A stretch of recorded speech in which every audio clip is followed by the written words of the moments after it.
I did want to raise an issue with you about price gouging, because we're seeing a lot of price gouging all over the place. I had one of our colleagues on this show a little while ago, a few days ago, and he was trying to make the case to me, and Anya was there, so Anya can correct me if I am misquoting, but he's trying to make the case to me that we should not be focusing on price gouging at all.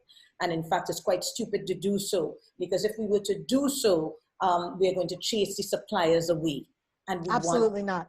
Well, absolutely not. That he actually said those words. And then I saw there was a follow-up webinar recently where he showed a picture of someone in their garage with loads of PPE equipment and loads of stuff that was needed. Gentlemen. And Yes. and someone was telling him about the whole thing, and he asked the question, well, should we have not dealt with him? What would we have done if we held him for price gouging? Wouldn't we have lost all of that? And basically saying we are at the supplier's behest, mercy in this situation. I was wondering whether I was going mad, so I actually want to just ask another colleague about price gouging in the time of COVID-19. What's your view on it, on price gouging? Okay. Well, let's be very clear. Price gouging is fraud.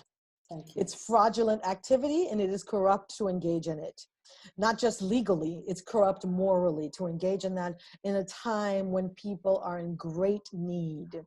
So with regard to the example, for example, that was shared with you with the gentleman in the US having hoarded millions of dollars worth of hand sanitizer. He went around multiple states at the beginning of the epidemic, before it was even declared as a pandemic, and collected all of this material and then tried to sell it at not double the cost, but in some cases 10 times the cost, 100 times the cost. And that's what price gouging is. It's not making a small profit because we're able to collect some goods and then resell them at a profit. We're talking about exploitative processes, exploiting a price at the expense of another that you know is in need. So there's no question that that is wrong and that should not be tolerated. And in fact, that gentleman was prosecuted. The goods were seized and redistributed to persons in need, which is what should happen.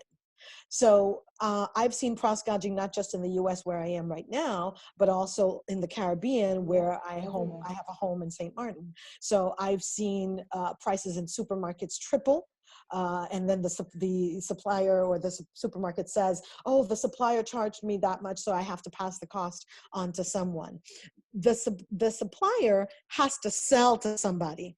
If we, the buyers, agree to buy from a supplier that is price gouging, we're engaging in that fraudulent activity and we're facilitating it. It's up to us to say no.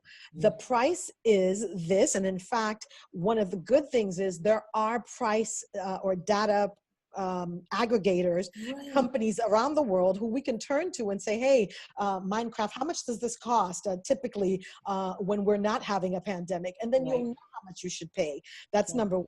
Number two, suppliers know that their prices are can be a little bit elevated when there's a real need, but they also know that if they push it too far, nobody's going to buy. So that is where we need to focus our attention. If suppliers are providing prices that are outlandish, it's up to the buyers to say, we're not going to buy at this price. Unfortunately, in places like small island states where distribution is limited to a few, if the source of the buying, if the person importing is not saying no to those prices, then indeed those prices do get turned on to the local population who themselves can rarely afford to pay those kinds of prices. So in the end, there's a lot of legislation to be done around that, but also enforcement. Once again, without the enforcement, nothing happens. So investigating, reporting on price gouging, and this is where, again, we need technology. We need to have apps where people can log on and say, hey, I'm taking a picture of this price so that you can see, and this is the location where it is. And then governments have a responsibility to go in and prosecute. That's what should happen. Wow.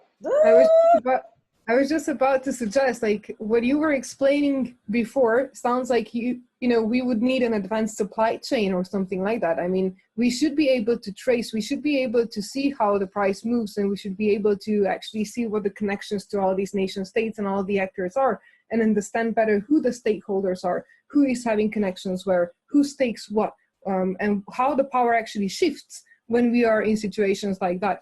And it's all possible if we have the data at hand, but right now it's so fragmented and so in so many different databases that it's almost impossible to gather and make sense out of what we are kind of dealing with.